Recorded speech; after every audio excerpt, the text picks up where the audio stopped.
Tudo bem, gatíssimas? Estamos começando a nossa primeira live. Essa live eu considero que seja talvez a mais importante, porque hoje eu vou ensinar uma ferramenta prática para vocês de fato fazerem a tal da reprogramação, tá? Então, o que é importante entender a respeito da live de hoje? Vocês vão ter uma ferramenta. Tudo bem, Tamara? Bem-vinda. Que, apesar de parecer simples, ela exige um esforço fenomenal, tá? Para ser aplicada. Porque ela tem que ser aplicada momento a momento. Então, quando a gente está no piloto automático das nossas crenças limitantes, nos nossos pensamentos, esse esforço de estar atenta momento a momento ao que está acontecendo dentro da sua cabeça, dentro do seu corpo, de não aceitar padrões que sejam tóxicos e de lá na hora que você está vendo o padrão tóxico, você questionar ele e decidir, eu não aceito isso, eu aceito outra coisa. É um esforço que tem que ser feito toda santa vez que brota um desconforto psicológico. Então, muitas vezes, isso é 10 milhões de vezes por dia. E é aí que a gente não quer fazer esse esforço. Porque ou você faz ele e reprograma décadas de pensamento torto, ou você não faz e nunca tem a tal da reprogramação. Então, é aqui que as pessoas fracassam. Não é porque a mãe delas destruiu elas para sempre, é porque o esforço é tão gigantesco da gente estar presente no nosso corpo para as nossas crenças, para as sequelas, que é mais fácil desistir, tá? Tudo bem, Rafaela? Tudo bem, Renata? Então, se vocês estão no grupo aí, de repente faz sentido vocês baixarem o último arquivo que eu acabei de compartilhar, porque esse arquivo ele vai falar o passo a passo que eu vou explicar na live aqui, tá bom? Então, deem uma olhadinha aí se vocês acharam o arquivo. Eu acabei de postar ele no grupo, e aí vocês vão conseguir acompanhar exatamente o que eu tô falando nesse arquivo. Deixa eu dar aqui, deixa eu ver se eu acho o link dele, minha gente. Vocês acharam o arquivo aí? Ó, se vocês forem no grupo agora, vai ter lá o post das perguntas, né? Aí vai ter o vídeo dessa live e logo embaixo, arrasou, Renata já baixou, tudo bem. Então o resto de vocês, Tamara, baixem o arquivo, que daí vocês vão... Oi, Rafaela, você achou o arquivo? Tamara, entra no grupo, tipo, abre uma outra aba, vai para o grupo Workshop Entra no Seu Poder e vai descendo no grupo. Você vai ver, primeiro tem o post das perguntas, né, que é laranja e roxo. Depois você vai ver o vídeo dessa live e logo abaixo você vai ver uma ferramenta para a live daqui a pouco. Como identificar e reprogramar crenças limitantes a partir de suas sensações internas. E aí me falem se vocês acharam e conseguiram baixar, tá bom? Dá uma olhadinha lá, Rafaela e Tamara. Beleza, bora lá então. Vamos partir para a nossa ferramenta poderosíssima. Abrindo lá a ferramenta, primeiro eu explico o que é essa ferramenta. O que vocês vão aprender hoje? O som tá tudo bem, gente? Vocês estão ouvindo tudo bem? A ferramenta de hoje é um processo onde você vai tornar as suas sensações internas o seu mestre absoluto. E só assim você vai conseguir saber que você não é louca e também só assim você vai conseguir, momento a momento, identificar o que é realmente saudável para você. Então, o que isso quer dizer?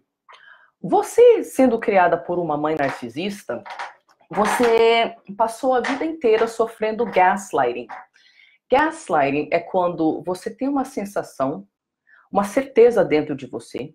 Você viu algo com seus próprios olhos, ouviu com seus próprios ouvidos, sentiu a certeza dentro de você, mas uma pessoa que você ama e cujo amor você tem vontade, cuja aprovação você tem medo de perder, essa pessoa insistiu tanto, mas tanto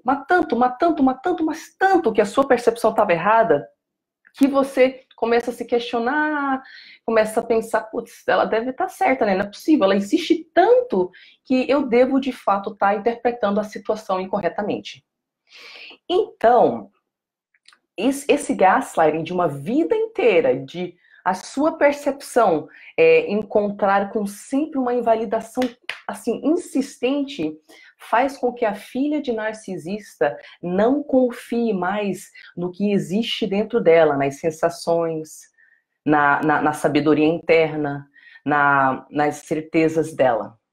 Então é por isso que a gente vê que muitas de nós pensam, eu devo estar exagerando, não deve ser tão ruim, a mãe nem deve ser narcisista e tal, mas é um efeito do gaslighting. Se você sofre horrores na relação com a sua mãe e tem que ficar buscando justificativa consciente para tentar permanecer na relação e achar uma coisa boa, é um sinal clássico de que todo o seu sistema interior está falando não, não, não. Mas como você foi enfraquecida na sua crença em si mesma, você não consegue aceitar a sabedoria interna. Então, a ferramenta de hoje é para vocês voltarem a se conectar com a sabedoria interna que a natureza deu para você. Todos nós temos uma sabedoria interna, independente da sua mãe narcisista falar que você tem ou não. E também começar a dar autoridade para as suas vozes internas tomarem as decisões da sua vida. Tá? Então, como que isso vai acontecer? Vocês vão perceber que, num dado momento, digamos que você tem um gatilho com a sua mãe, tá? E naquele momento que tem um gatilho com a sua mãe, ainda mais agora na fase inicial, provavelmente vão brotar duas vozes. Uma vai falar a mesma coisa que sempre. Ah, você é uma má filha, você está exagerando, você está distorcendo, de repente ela nem é tão ruim assim. Coisas que vocês já estão acostumadas. Não confiar em você, questionar sua própria sabedoria, essas coisas. E essas primeiras vozes aí, às vezes vão ter frases exatas que a sua mãe falou para você, que você foi internalizando. Ah, você tem doença mental, você é uma pessoa difícil mesmo, por isso que você está sozinha. Ah, você é desinteressante mesmo, ninguém quer estar perto de você. Ok, já estão acostumadas a esse grupo de vozes, né? Mas vocês também vão perceber que ao mesmo tempo que vai brotar o que vocês já estão acostumadas, vai brotar um outro grupo aí de vozes e sensações. E essas vozes e sensações vão falar, opa, tem coisa errada. E é o instinto de vocês, é a sabedoria interna de vocês que vai tentar chamar a atenção de vocês e falar, tem coisa errada. Não acredite tanto nesse primeiro conjunto de vozes e sensações.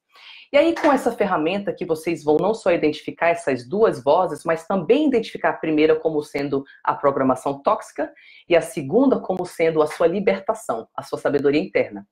Quanto mais vocês ouvirem a sua voz interna, obedecer o que ela fala, independente do que as vozes tóxicas falam, o que vai acontecer com você internamente é o seguinte: agora as vozes tóxicas, elas estão na sua coroa, assim, elas estão no topo da sua existência.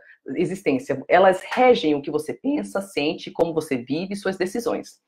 Conforme você vai ouvindo aquela outra voz lá, que é a sua sabedoria, e conforme você vai obedecendo ela, aos poucos, essa dinâmica de poder vai mudando, e aí, um belo dia, vocês vão perceber que o que rege as suas respostas é a sua sabedoria interna. E as vozes tóxicas são apenas visitantes que chegam de vez em quando e falam, você não tem valor, viu? Mas só que você já vai estar tão fortalecida na sua sabedoria interna por ter obedecido ela durante um período de tempo, que você vai ter a força de falar para essas vozes, olha, queridinho, você não me serve, adeus.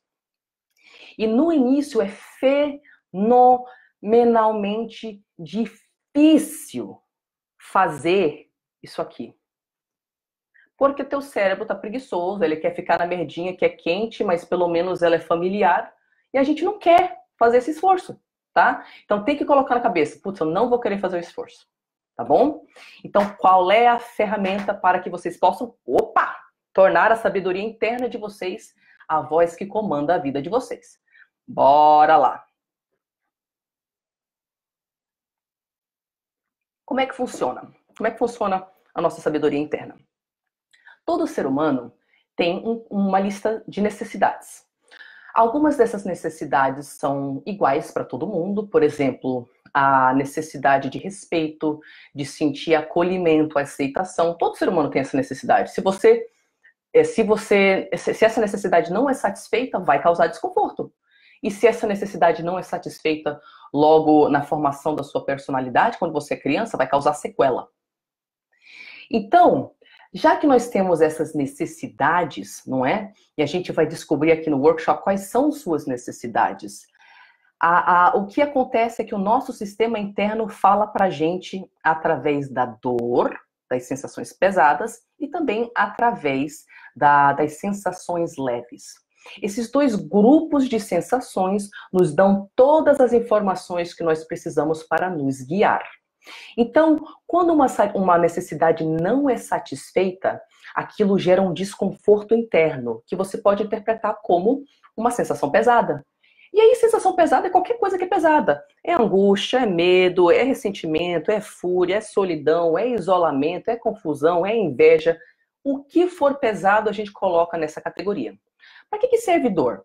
Dor é um mecanismo do nosso sistema que é um aviso. A gente sente dor como um aviso do nosso sistema que algo está errado e a gente tem que dar uma olhadinha naquilo que está errado e tomar uma atitude diferente. Por exemplo, imagina que você está caçando, né? Você é um homem das cavernas, alguma coisa assim, você está caçando e você corta, você tem uma ferida que começa a sair muito sangue. Se você não sentisse dor, você pode nem perceber a ferida. Daqui a pouco você tem uma hemorragia, você morre. Então a dor, ela é um alerta que nos possibilita olhar uma ferida e tomar atitudes como, por exemplo, estancar aquele sangramento, não é? Para que a gente não morra. Então, a partir de agora, entenda todas as suas dores internas como não como seus inimigos, não como seus inimigos. Sensação interna, dor, é amigo, amigão, amigaço, porque ela fala exatamente quando uma necessidade nossa está sendo ignorada. Ok? E aí a gente vai perceber que conforme a gente vai tomando atitudes para satisfazer aquela necessidade, a sensação pesada se transforma em sensação leve. E assim a gente tem a confirmação através do nosso sistema interno e não através do que a sociedade fala, e não através do que o seu marido fala, e não através do que a sua família, sua mãe fala, através do seu sistema interno que a natureza criou e colocou dentro de você. Quando você sente as sensações leves, você tem essa confirmação interna de que a necessidade está sendo satisfeita. Então, aqui nessa ferramenta, a gente vai aprender a identificar as necessidades não satisfeitas, que se manifestam através de sensações pesadas, e entender qual necessidade não está sendo satisfeita e tomar passos para satisfazê-la, para que as sensações leves possam reinar. E a gente vai fazer isso passo a passo. Então, para quem abriu aí o documento, vamos para a parte que diz o passo a passo. Como é que vai ser esse passo a passo que vocês vão usar quase em estado meditativo constante na vida a partir de hoje? O primeiro passo é simplesmente perceber a sensação pesada. Isso pode parecer simples, mas a filha de narcisista está acostumada a conviver com dor interna há décadas. Então ela acha normal. Ué, a vida não é isso? Não é dor? Não, sabemos que dor é uma informação sobre uma necessidade não satisfeita. Então o primeiro passo é você se conectar com a sensação interna, coisa que você não podia fazer na infância, porque tudo que vinha de dentro de você era errado, exagerado, você está imaginando, não é bem assim, não é? Suas necessidades ou emoções não são importantes. Então o primeiro passo é só, opa, me percebo. Então digamos, por exemplo, que você sai de casa, você vai para um encontro com algumas amigas e você percebe uma amiga conversando bastante e você começa a sentir coisa pesada, coisa pesada, coisa pesada. Opa, estou sentindo coisa pesada dentro de mim. O que isso quer dizer? Que uma necessidade não está sendo satisfeita. Ok, esse é o primeiro passo. Só perceber, tá? Aí, o segundo passo é o seguinte, você vai se perguntar, tô respirando? E aqui, isso é muito poderoso e vou explicar por quê. Quando a gente começa um processo de pensamento negativo cíclico. Ah, eu não valho nada. Olha a minha amiga lá falando horrores, se sentindo confortável em situações sociais. Como eu sou um lixo, eu nunca poderia ser comunicativo como ela. Eu não sou tão interessante como ela, por isso que eu não tenho amigas, não sei o quê. Quando você começa esse gatilho de pensamento negativo que causa a sensação leve, sem perceber, você começa a ter respostas ansiosas no corpo. E uma das respostas ansiosas no corpo é parar de respirar, ou travar na respiração. E quando você para de respirar, sem perceber, o seu sistema começa a asfixiar. Aí ele entra em pânico porque você não tem ar. E aí acontecem duas coisas ao mesmo tempo. Você tem a primeira resposta psicológica de pensamento negativo, negativo, negativo, que dá todas essas sensações pesadas. E aí você tem uma segunda resposta fisiológica que você nem está percebendo, de angústia, porque você não está respirando. Porque você está tendo tudo que é tipo de resposta no corpo e você não está percebendo que você está na sua cabeça, tá? Então, o cérebro ele tem uma característica que é o seguinte: ele só consegue focar em uma coisa de cada vez. Não existe cérebro multifunção. Quando você dirige um carro e fala no celular, você não está focando em duas coisas ao mesmo tempo. O teu cérebro está alternando entre olha para a estrada, foca na conversa.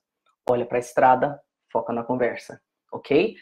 Tendo essa informação sobre o cérebro, que ele só foca em uma coisa de cada vez, a grande sacada de você se perguntar: tô respirando no meio dessa sensação pesada?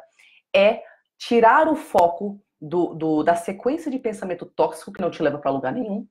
Não te leva para lugar nenhum, você já sabe, só te leva para um labirinto sem fim. E mudar o foco para o corpo. Automaticamente a sequência é cortada. E você percebe o fenômeno que, quando você está sentindo as sensações no seu corpo, você não gera mais sensação negativa, porque o teu foco não está nos pensamentos, está no corpo. E já começa instantaneamente a acalmar o seu sistema nervoso central. E aí, a gente quer acalmar o nosso sistema nervoso central por quê? Gente, olha essa frase. Porque quando você está no estado de negatividade, não é para tomar nenhuma decisão ou chegar a nenhuma conclusão sobre nada.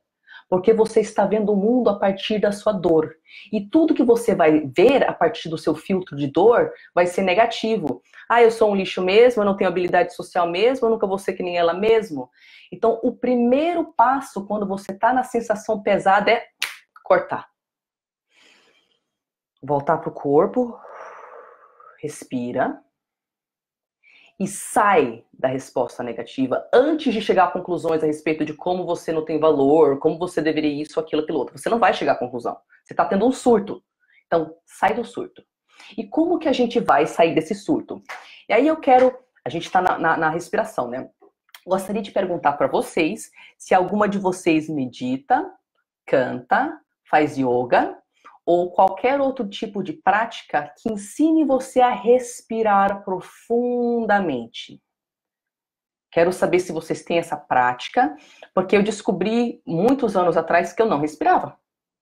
E que isso, em grande parte, era causadora da minha ansiedade. Eu não respirava, parava de respirar. Então, só o respirar já corta a resposta ansiosa. E aí aqui eu vou dar uma dicasinha, né, sobre essa respiração, para vocês terem uma noção, depois pesquisar, se vocês quiserem. Arrasou! Arrasou, Tamara. Tamara que falou que ela medita. Então, beleza, tô lá. Resposta ansiosa, resposta ansiosa. Ai, meu Deus, eu não tenho habilidade social, eu não tenho habilidade social. Opa, percebi sensação pesada. Tô respirando. Não tô respirando. Respira. Aí você vai. Com licença, gente. Só para mostrar para vocês. Aí você vai trazer a respiração aqui, ó, barrigona. Aqui vai expandir e você vai respirar assim.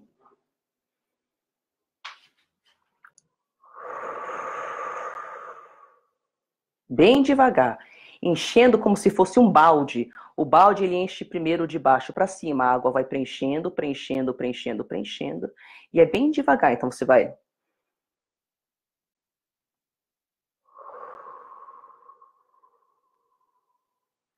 Olha como expande aqui. Viu como enche?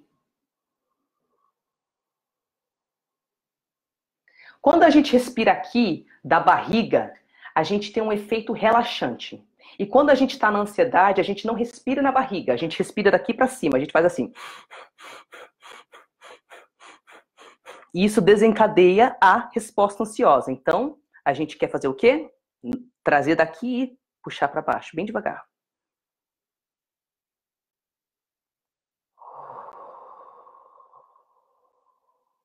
Ok. E aí, trazendo isso para a barrigona, a primeira coisa que vocês vão perceber é que vocês vão se acalmar. Na hora, parece até que vocês fumaram maconha. Na hora, o cérebro... sem nenhuma substância, tá? E aí, beleza. Respirou, que é o segundo passo, e o objetivo do segundo passo é tirar o foco do que está causando a resposta ansiosa e acalmar o sistema nervoso central, porque ninguém pensa no estado ansioso, não é? Não vamos tirar nenhuma conclusão no surto, isso é errado sempre. Vamos acalmar o sistema primeiro. Arrasou. Passo 3. Aliás, deixa eu ver se vocês estão acompanhando aqui antes de continuar.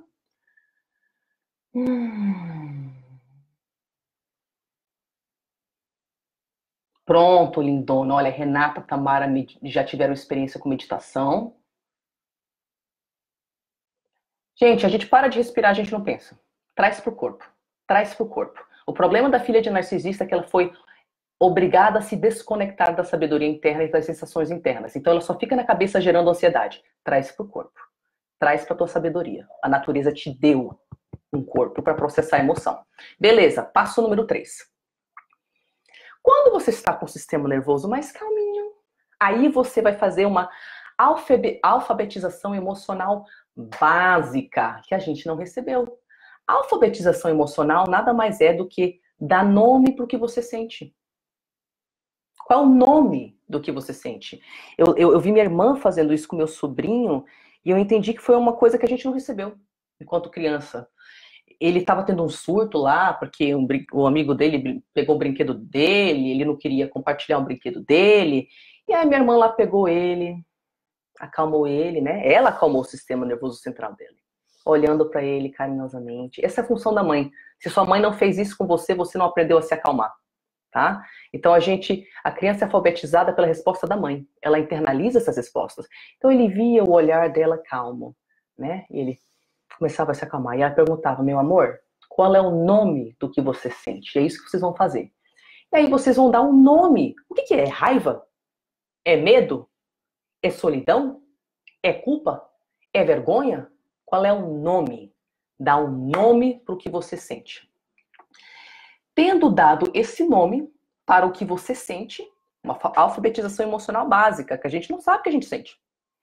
E aí a gente vai fazer o tal do autoacolhimento. Gente, é tudo passo simples, mas não é fácil, tá? E esse passo aqui é um dos mais poderosos, porém tem uma resistência interna. Meu Deus do céu, que resistência interna. Então, depois que a gente deu um nome, que a gente identificou a sensação pesada, a gente voltou a respirar e acalmou o sistema nervoso central, a gente deu nome para o que a gente sente, a gente vai se acolher. Agora, saca só o que é se acolher, tá?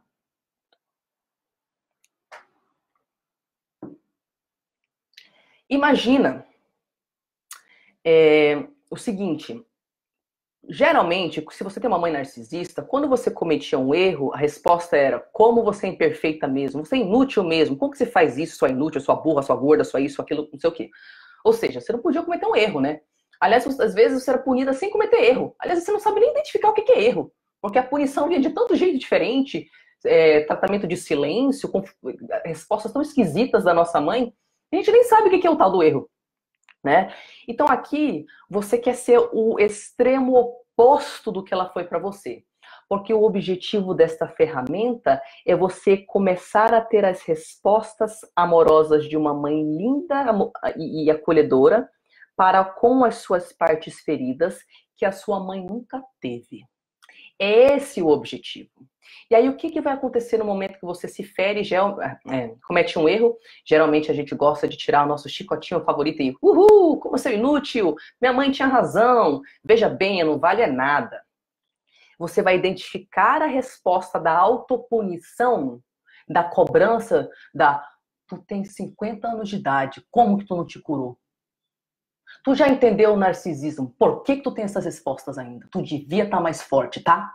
A gente vai pegar toda essa autopunição de você não é bom o suficiente, você devia isso, devia aquilo, devia não sei o quê. E a gente vai enquadrá-la inteiramente dentro do comportamento narcisista da nossa mãe que não nos serve. Por quê? Porque aquela parte sua que está se manifestando ferida naquele momento é um trauma da sua infância.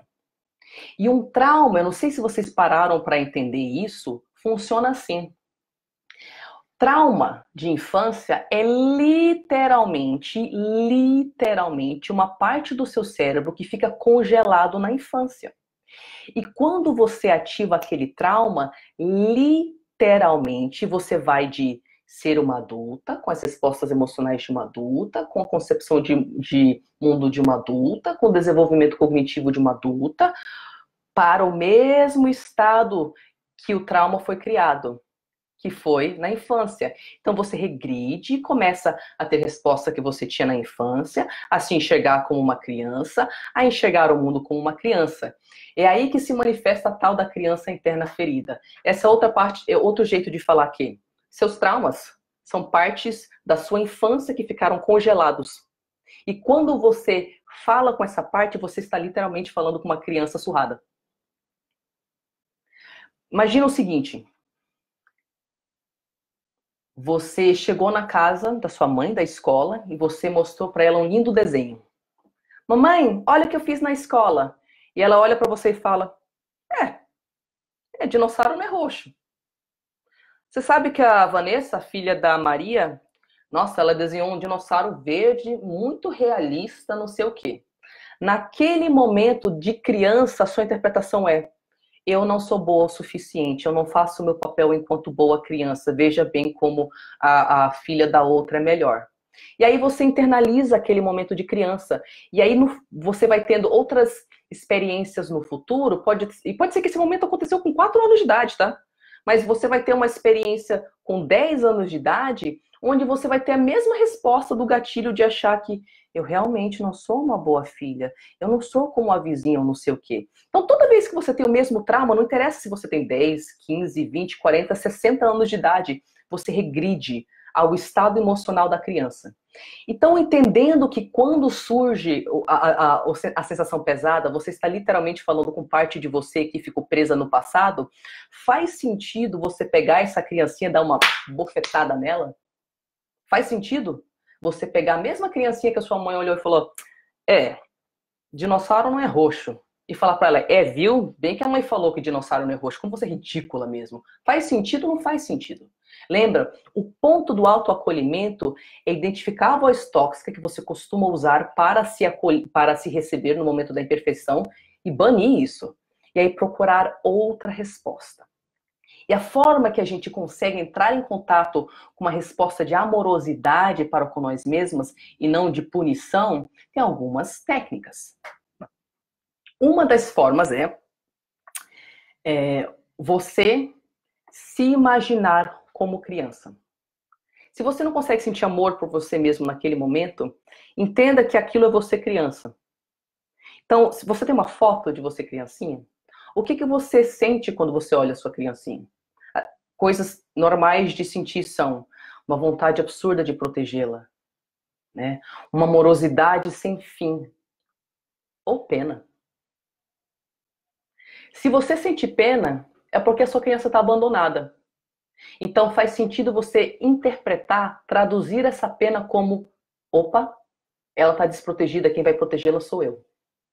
E aí, para entrar no estado de eu quero acolher essa parte ferida minha, e eu quero falar para ela que não interessa o quanto ela se acha imperfeita, o quanto ela se pune, o quanto ela se abandona, o quanto falaram para ela que ela não tem valor. Não interessa.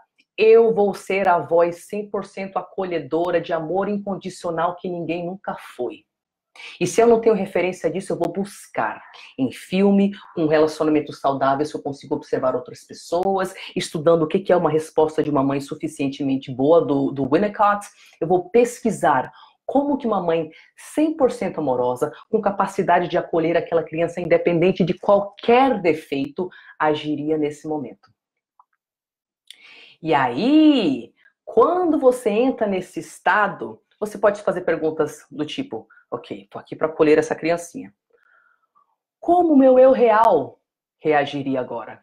Ele ia pegar o chicotinho, dar umas bofetadas lá bofetadas na criança? Acho pouco provável. Então pergunta para si, ok, tô aqui com essa parte ferida, o que meu eu real faria?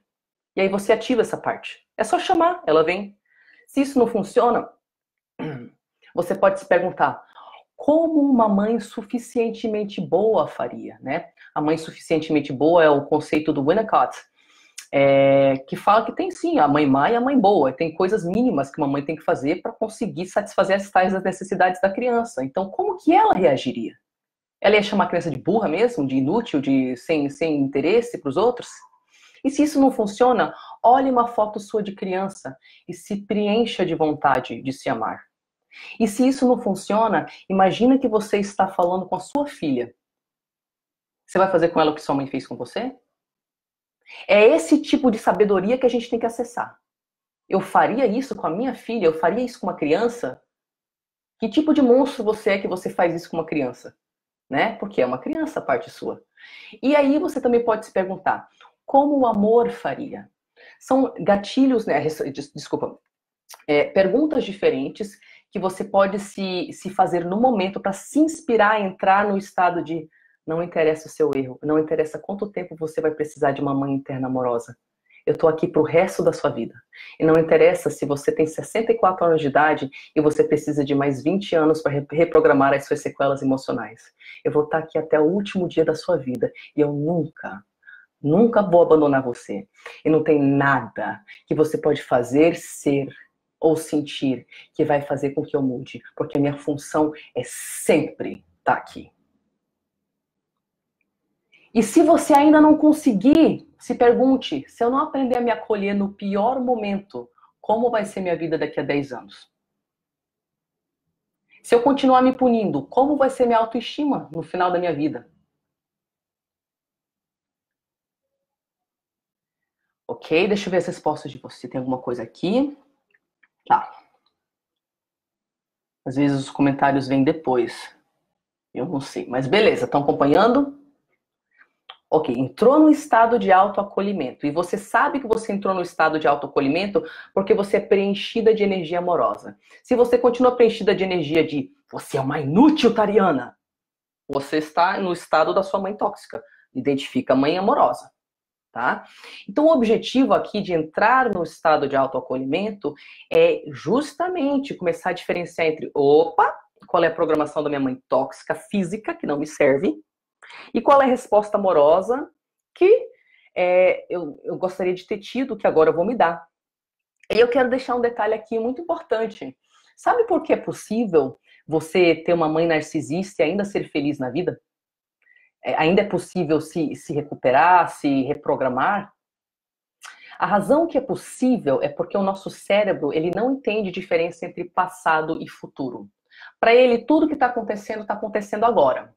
Então, na verdade, é você que está punindo a sua criança, é você que está dando bofetadas nela, não é mais sua mãe. É que você internalizou ela na cabeça.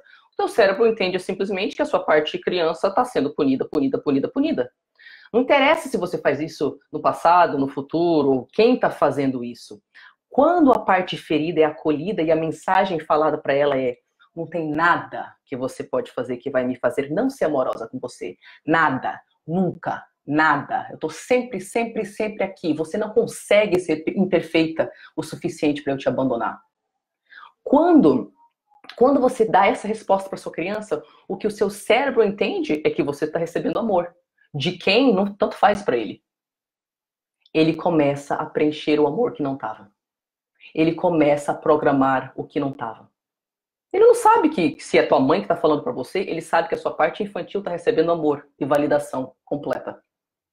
Então acredite, o teu cérebro só quer entender que tu é capaz de mandar energia amorosa para contigo mesmo. É só isso que ele quer entender. Não interessa quantos anos de sequela você tem. Se você fizer isso hoje, ele vai se reprogramar.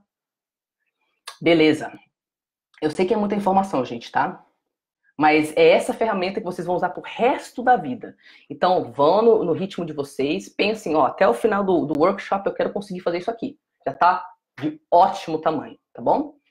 Beleza, entrou no estado amoroso, e eu sei que eu entrei no estado amoroso porque eu consegui identificar dois conjuntos de vozes dentro de mim. O primeiro era a voz tóxica da minha mãe. Consegui identificar que isso não é uma coisa amorosa. Consegui identificar e rejeito. Identifiquei a outra voz, 100% acolhedora. É 100%, tá? É 100%. Todas as situações que você erra, ela tá lá. Entrou no estado dela, tô preenchida de sensações leves. Como que eu sei que eu tô fazendo certo as minhas sensações? Elas estão levinhas, o meu sistema nervoso central tá mais tranquilo. Opa! Tá rolando isso aqui. Tô sentindo paz. Putz, eu nunca senti isso daí. Ótimo.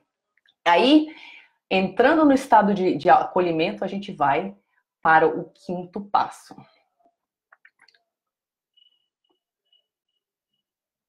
Pode ser indiferença também, Renata. A Renata aqui falou que no caso dela não era punição, é indiferença. É, a mãe narcisista te pune com indiferença, isolamento, punição, tem várias formas de punir, né? Negligência. Quero fazer é hoje. Perfeccionista. Você fala, você quer usar essa ferramenta hoje, Renata? Ou você quer reprogramar hoje? Lembra que reprogramar, cada segundo é uma oportunidade, mas que vocês não vão se reprogramar da noite para o dia. Mas eu prometo para você que se você fizer o esforço hercúleo de focar momento a momento e usar essa ferramenta todo santo dia, por mais que saia fumaça da cabeça. E eu ficava com enxaqueca absurda durante semanas no início, de tanto esforço mental. Eu garanto que a sua mudança interna é duradoura. Não é que você não vai ter mais as sequelas, mas você vai ter fortalecido uma resposta amorosa dentro de você tão grande que você nunca mais volta para aquele tipo de abandono de si. Mas tem que fazer o esforço. Beleza, aqui a gente chegou numa fase, num momento muito X. Quinto passo. Qual é a crença limitante por trás da sensação pesada? Digamos que, no caso, você está lá com a sua família, com a sua amiga, na situação social, ela está se comunicando e você está cheio de coisa do tipo, eu não sou que nem ela, eu nunca vou ter amigos, nunca vou ser interessante, não sei o quê. E aí você acabou o seu sistema nervoso central, identificou a sensação como inveja, né? Entrou no estado de acolhimento de tudo bem, meu amor. Inveja faz parte. Vamos entender melhor essa emoção? Aí você vai conversando consigo mesma, como uma mãe que quer explicar para você o que está acontecendo dentro de você, porque ela se preocupa com você. E aí você pergunta, mas por que você sente essa inveja? Qual é a crença que você tem que faz você sentir isso? E aí o que acontece aqui? A gente não tem muitas vezes acesso a essa crença. Ela está geralmente no fundo, né? Ela está no fundo, às vezes ela vem rapidinho, às vezes ela não vem. E às vezes tem que rolar um bate-papo entre a nossa parte ferida da criança e a nossa mãezinha interna adulta linda, amorosa, incondicionalmente, e tem que bater um papinho entre as duas coisas, as duas partes nossas, até chegar na crença. E esse papo pode se dar assim. A parte ferida começa a reclamar. Eu não sou que nem ela, eu não consigo fazer isso assim, assado, eu nunca consegui, eu nunca vou conseguir, porque não sei o que, blá, blá, blá, blá. Reclamou, blá, blá, blá, blá. Aí a sua mãezinha amorosa vai lá e continua batendo papo. Ok, mas o que você acredita sobre você que você acha que você não pode ser que nem ela? Eu acho que eu sou desinteressante e ninguém nunca vai me querer ter na vida. Pronto. Você sabe que você chegou na crença limitante porque você consegue resumir o que você acredita em uma frase. Em vez de ser um parágrafo cheio de queixas, você chega numa crença. Eu acho que eu sou desinteressante e ninguém nunca vai me querer na vida. Essa é a crença limitante. E por que uma crença limitante gera respostas de sensações pesadas? Porque a crença limitante te priva de satisfazer uma necessidade com a qual tu nasceu.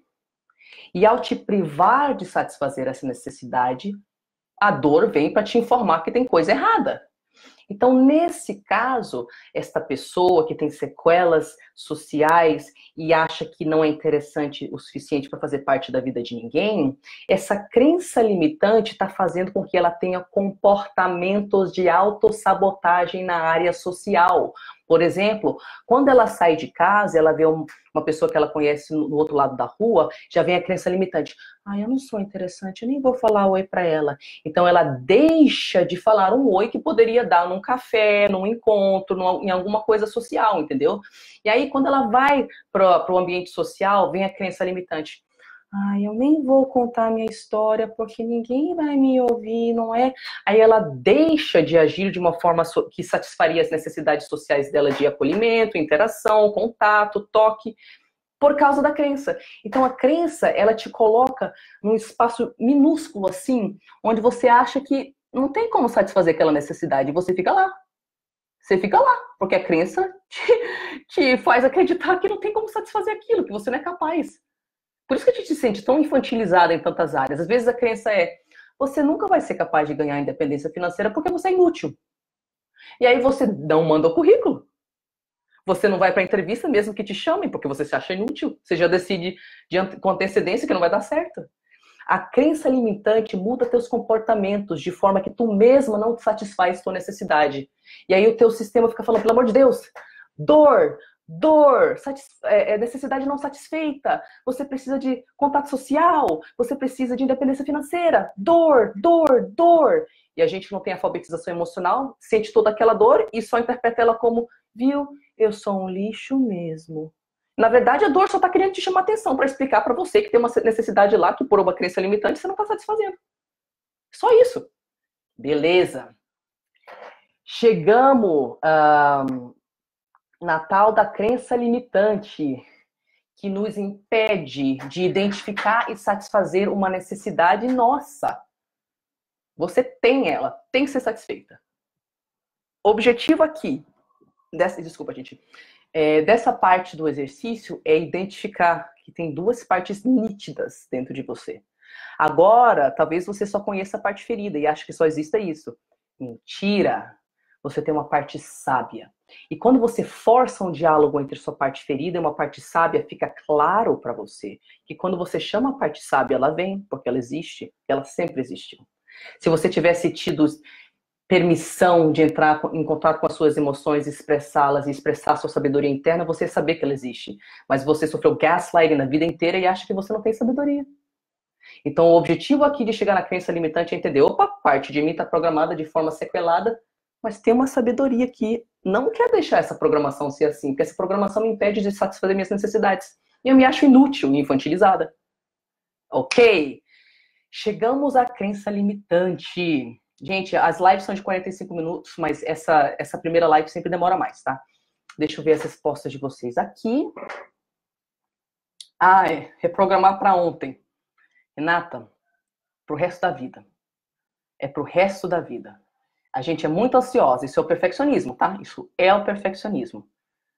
Acredite sempre assim, opa, não tenho que pensar no amanhã, eu tenho que pensar em reprogramar o que está na minha frente agora. É só com isso que eu tenho que lidar. A vida nunca vai me pedir para lidar com o amanhã, porque só existe hoje. Então não pensa no esforço a ser feito, só pensa na sensação pesada agora, que você está entendendo agora, tá?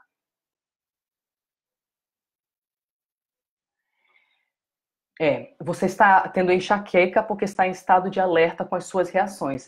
Rafaela, gente, eu tenho que falar um negócio muito importante para vocês, tá? Entre o primeiro e o terceiro módulo, até para vocês ficarem preparadas, alguém sempre surta. Todo workshop, alguém surta. Faz parte. Por que a pessoa surta? Porque você começa a perceber tudo dentro de você e você não tem ainda as ferramentas de fazer diferente. Então dá um rompimento aí na sua cabeça que você entra num estado ansioso. O objetivo desse estado é só, respirar, se acolher e aprender a se olhar imperfeita com acolhimento. Esse é o objetivo máximo. Não é se cobrar reprogramação para ontem. O objetivo é se perceber, se acalmar, se acolher. Exatamente como uma mãe pegaria uma criança surrada e faria isso com ela. Ou exatamente como uma amante de animais acha um cachorro de rua todo ensanguentado, ele tem medo de ser pego, né? Mesmo quando ela tenta pegá-lo para levar para o veterinário, ele foi programado a achar que tem um perigo lá, então ele foge da mão dela. E ela tem que ter aquela paciência absurda durante lá não sei quanto tempo de dar comidinha pro cachorro, acolher, até uns meses depois ele chegar e dar a primeira lambida na mão dela, entendeu? Então é isso, é esse tipo de paciência que vocês vão ter consigo mesma. A paciência que você teria com um cachorro surrado, ensanguentado na rua. Você ia falar pra ele, cura logo, cachorro! Poxa, abusaram de você e você tá enchendo de sangue? Não faz sentido, né? Beleza. Então a gente chegou na crença. E aí, passo 6. Passo 6 é um passo que a gente não quer fazer. Porque é o que mais exige esforço. O 5 de se acolher exige bastante esforço. O passo 6 é um passo poderosíssimo. Porque no passo 6, já que você identificou a crença limitante, agora você tem que questionar se ela é verdade ou não.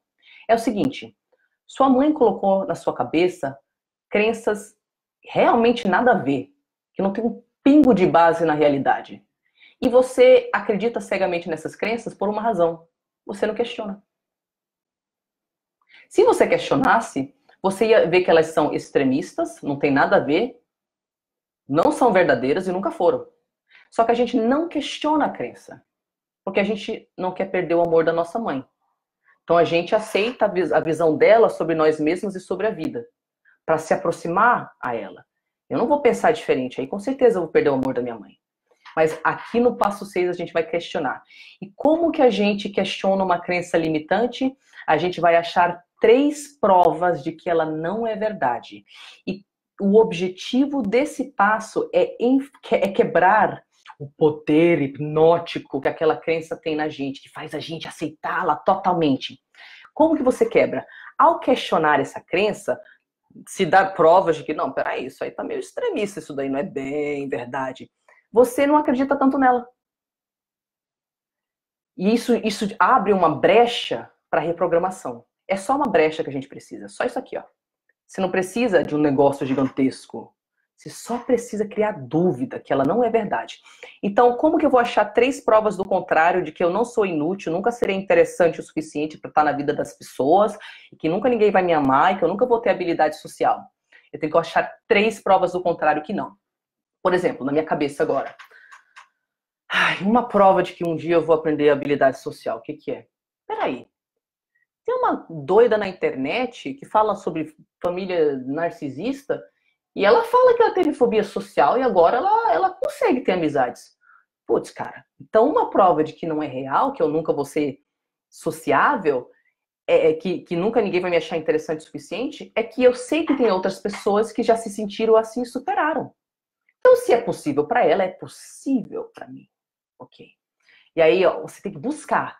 Tem que buscar na cabeça a prova, que a gente não acha. A primeira voz que chega é, não tem não. É verdade que eu sou inútil. É verdade que eu não sei o quê. A gente fica toda bravinha e não quer achar a prova. Tem que achar a prova do contrário. Aí a segunda prova do contrário pode ser, não. Peraí. Eu consigo lembrar de momentos na faculdade, ou momentos naquele curso de artesanato que eu fazia, que eu estava tão espontânea, me sentindo tão bem socialmente. Cara, é verdade, eu tenho momentos onde eu estou bem inserida socialmente. Até foram poucos na minha vida, mas eles aconteceram.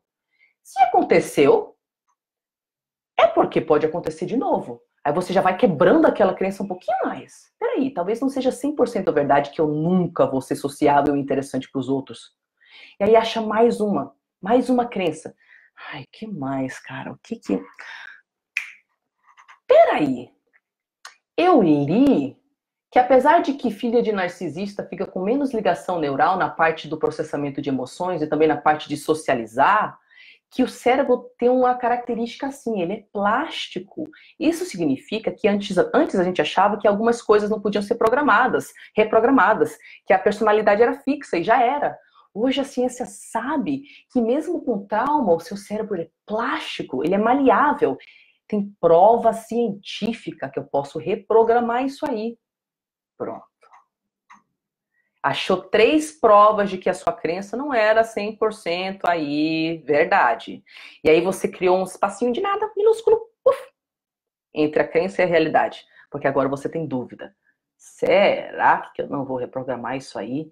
E é só isso que a gente precisa. Uma dúvida.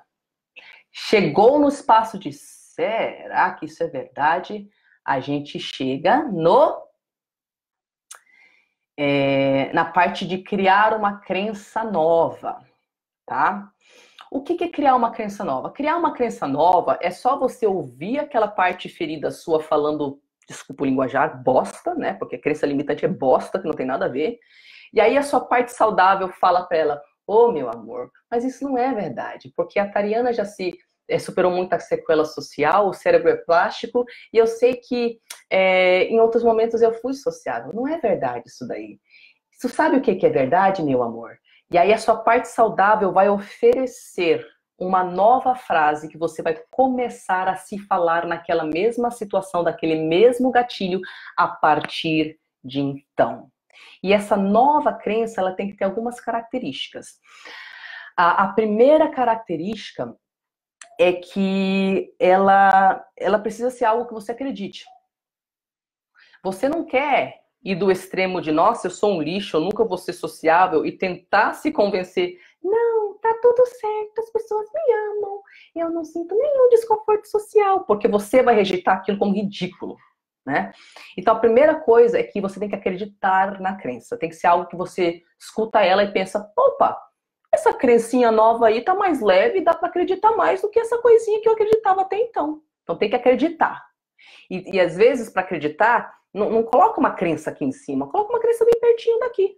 Por exemplo, talvez eu não consiga acreditar que eu sou perfeita, todos me amam socialmente, eu não tenho problema nenhum social, mas eu consigo acreditar em, olha, se outras pessoas reprogramaram, eu sei que com o tempo é possível. Já é uma crença muito mais saudável do que eu nunca vou conseguir.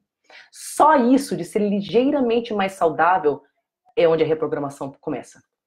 E aí, a outra característica que ela tem que ter, a nova crença, é que ela precisa se ligar a um objetivo a longo prazo. Por quê? Porque, minhas queridas, nós somos perfeccionistas e ansiosas. Não é? E a gente acha que tudo isso tem que acontecer para ontem. Não vai. Não vai. Não vai mesmo. Não vai mesmo. Então, quando você se força a atrelar a sua crença nova a um objetivo a longo prazo, você já manda mensagem para o seu cérebro da expectativa correta, que é, opa, vai demorar e eu aceito. Vai demorar e eu estou disposta. Vai demorar e eu não vou surtar. Então, como que você atrela ela ao longo prazo? Você força o seu cérebro a imaginar que existe um depois. Então, se o seu agora é, eu não tenho habilidade social, você força o seu cérebro a imaginar, isso está no módulo 1, tá? Do GPS interior, quando você vê tudo que você não gosta e você tenta achar a versão positiva. Você força o seu cérebro a imaginar uma situação positiva, onde você vai num restaurante com as suas amigas e você se sente mais à vontade, onde você tem coragem de falar o que você pensa, onde apesar das suas crenças, você vai lá e você age. E aí você força o cérebro traumatizado, o cérebro traumatizado, ele anda em círculo. Ele não vê que existe um depois. Só existe a dor do agora, só existe a dor do agora, só existe a dor do agora, só existe a dor do agora, isso nunca vai mudar, isso nunca vai mudar. E quando você força seu cérebro a imaginar que um dia vai ser diferente, você começa a formar a nova ligação neural que vai te tirar do presente. Então pode ser coisas do tipo, você pode adicionar falas do tipo, a longo prazo eu vou aprender. Com o tempo e paciência vai acontecer. Eu tenho certeza que daqui a 6 meses vai estar 1% mais fácil e 1% vale a pena para mim. Percebe que você vai se falando, a parte saudável vai falando para sua partezinha ferida. Lindinha, vai acontecer. Eu te vejo com amigos, sendo muito mais fácil. Eu sei que você tem dificuldade, mas tem um depois. Então tem que forçar o cérebro a achar o depois. Acha o depois, acha o depois, acha a versão positiva. E aí, uma vez que você achou uma crença ligeiramente melhor que a anterior, que você consiga acreditar e que esteja ligada a um momento posterior, aí começa, isso aí já foi um trabalho pra caramba, né? E aí vai continuar o seu trabalho, que é o seguinte, você vai continuar tendo o mesmo gatilho, Você vai continuar se achando um lixo socialmente, vai continuar tudo igual. Vai ser gatilho após gatilho, após gatilho, após gatilho. E aí a sua função toda santa vez que vem o gatilho você está numa situação social, aí vem a crencinha. Sensação pesada. Opa, o que eu tô sentindo? Você é inútil socialmente, ninguém gosta de você. Ai, aquela crença de novo. Estado de autoacolhimento. Se enxergar como um cachorrinho surrado, todo ensanguentado. Eu não vou machucar esse cachorrinho, meu amor. Deixa eu explicar pra você que você tá traumatizado. Você tá pensando coisa nada a ver. Não é verdade por causa disso, daquilo outro. Deu pra ver? Criou dúvida na sua cabeça de que não é verdade? Sabe o que é verdade? Que com o tempo você vai reprogramar. E agora você precisa falar pra si mesmo. É verdade, eu tô no processo de reprogramar. Tá dando tudo certo, é só isso que eu preciso. E aí, toda santa vez, as 10 milhões de vezes que o mesmo gatilho vier, você não vai falar para si mesmo, ai, que saco, eu já entendi a crença limitante, por que eu não sou perfeita? Essa é a resposta da sua mãe tóxica. Toda impaciência é a resposta da sua mãe tóxica. A mãe, eternamente, incondicionalmente amorosa, só tem paciência.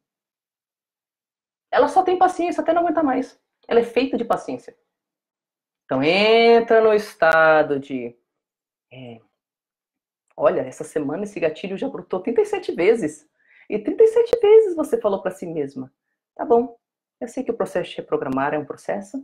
Poxa, mas neste exato momento, tô me acolhendo bem.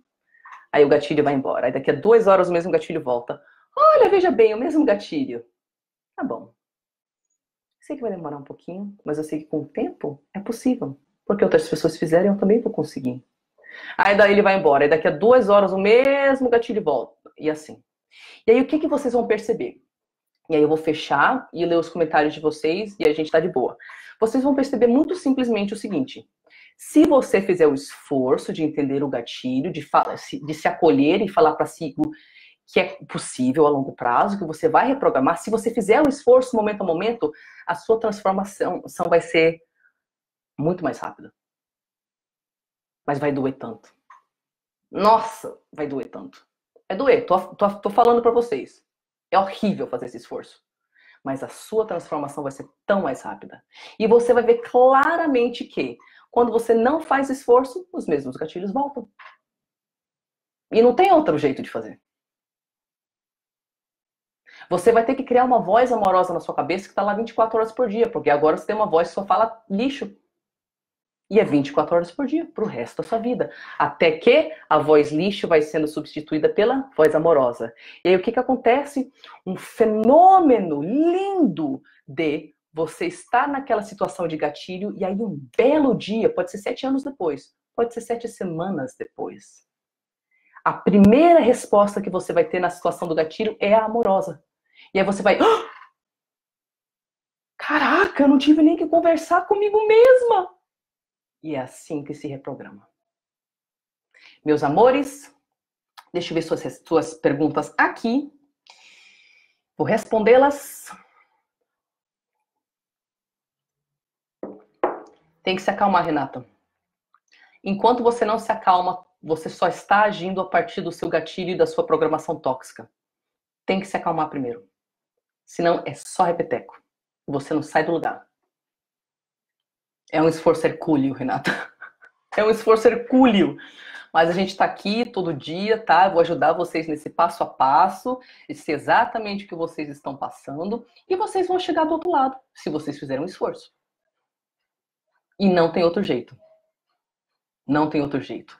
A única forma de se curar de uma programação tóxica é se reprogramar. E é que nem exercício. O músculo tá fraco, tem que exercitar, exercitar. E francamente, nós nos tornamos atletas olímpicos da mente. Porque esse nível de foco que você vai ter. Vamos ver aqui. Bom saber que só precisa de uma pequena dúvida. Só uma pequena dúvida de nada. Não, imagina, não seja radical. Que radical não? Uma amorosa não é radical não. A mãe amorosa deixa a criancinha evoluindo. O ritmo dela. Só olhando à distância, com apreciação. Oh, minha lindinha lá evoluindo, brincando, fazendo os testes dela. Não é da noite pro dia, não é radical. É aos poucos, bem devagarzinho, tá? Então, Objetivo a longo prazo é uma ansiedade danada, né, Renata? Sim, a Renata aqui perguntou: será que é bom escrever um diário com todas essas crenças? Sim, é bom, é bom, é bom. Eu gosto de fazer o bate-papo entre a minha criança e o meu eu real. Eu gosto de escrever no papel mesmo. Aí eu coloco aqui: criança ferida. Eu não consigo me expor porque eu tenho medo do que as pessoas vão falar. Eu real. O que as pessoas vão falar, meu amor? Qual é teu medo? As pessoas vão falar que eu sou burra, que não sei o quê. Eu real. E eu escrevo no papel mesmo. Excelente escrever no papel, porque daí você tem toda a lógica, né, da dor para a lucidez.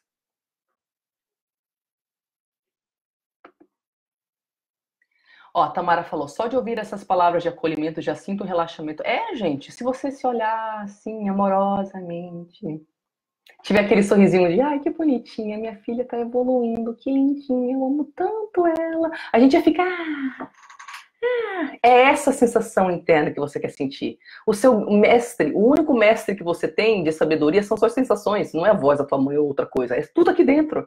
São as sensações que falam que você está se tratando certo. Rafaela, é, existe chance sim dessa reprogramação, você vai ter benefícios de qualquer forma. Mas eu não vou mentir para você, convivendo com a mãe narcisista é difícil, né? Aquele negócio que a Virginia Kozer fala: remédio, veneno. Você coloca remédio, lá vem o veneno. Você coloca o seu remédio, lá vem o veneno. Então, claro que eu não vou mentir, é difícil pra caramba convivendo com a mãe narcisista. Mas as filhas que fazem, já tem várias clientes que convivem com a mãe e elas me reportam que o eu delas começa a tomar uma coragem igual. E elas começam a conseguir impor limites, mesmo convivendo com a mãe. Tem que fazer o esforço. É esse esforço que tem que ser feito. A sua situação não é que não interessa, entendeu? É que, independente da sua situação, esse esforço tem que ser feito.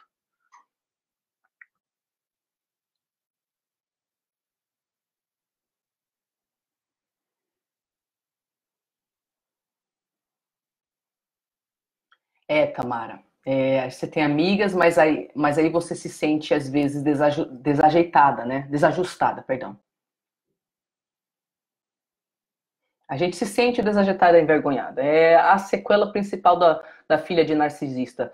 Se achar toda inadequada e ficar perguntando: será que os outros percebem?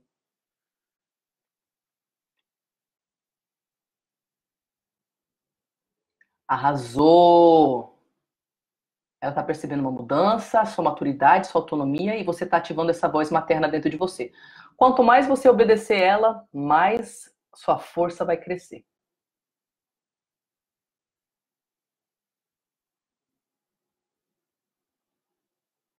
Perfeito.